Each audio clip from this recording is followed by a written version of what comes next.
Diamond Map channel, welcome. This video is a preview of a full instructional guide to make this ring.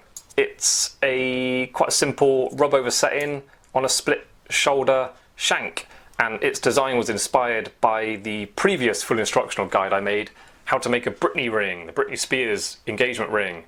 That ring was more complex than this one, more difficult to make. It had a little step down to this bridge, and it was a 4-claw setting and the claws wrapped under the bezel. This one is much more simple compared to that. It's flat here, there are no solder joins around here at all, and obviously it's a rub over set-in, quite chunky on purpose, with that angle on the top and then that angle on the bottom. Yeah, all polished underneath. A nice handmade ring to make. If you're a beginner jeweler or even a jeweler with a bit of experience just practicing new things, this is a good video, and it's quite simple and quick to make. In my experience, you do a better job when things are less complex, so you might surprise yourself at how well you can do this ring if you haven't had that much experience. So access for this full instructional guide. As always on this channel, all the full instructional guides are reserved for patrons and Diamond Map members. There's links in the description. You can click on those links and then become a patron or a member, and then get access to not only this full instructional guide, all of them. There's like 20, 25 now. So well good value. From £5 a month you get access to all these full instructional guides, and obviously little tips and tricks through all the hour, 2 hour long videos sometimes. You can take little bits of different designs, put them together, create your own jewellery just from a collaboration, a combination of things you learn from all the videos. So yeah, I'm putting a lot of my experience out there, and I hope it's going to be useful to lots of people. So let's get on with it. 2 bits of metal, making the ring out of these. One's going to be milled out, turned into the shank. The other one's going to be milled out and turned into the set-in edge. There we go. I'm bending that out of alignment on purpose just so I can go past the end.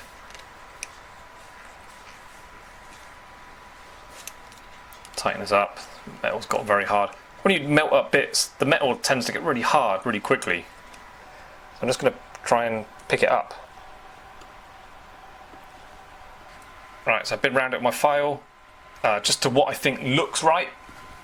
And what I do is I go around it checking with digital calipers, and it's always shocking how wrong, even though it looks quite good, kinda good, it's always shocking how much different the measurements are. 1.46, 1.43, 1.45. Damn it, this is really good so far. 1.42, look, see, I'm just rotating it a little bit. 1.43. This is the first time ever. It's been quite good. Normally they vary like by 1/10 of a mil, sometimes more. Just go around it, neaten up. Got these file marks around the top. The shape is good, quite happy with the shape. I might even actually open up that hole a little bit because there's quite a big flat on the back.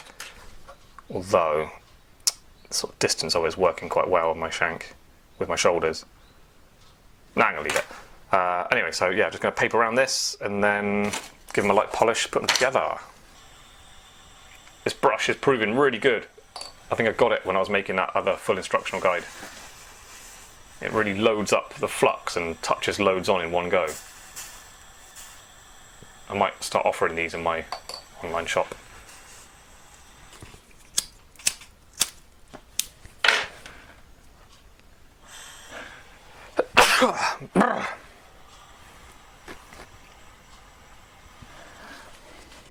So with a little bit of warmth, your first bit of solder nearly always has to be put on by touching it with a brush, because if you hold it in tweezers you're more likely to knock things out of position.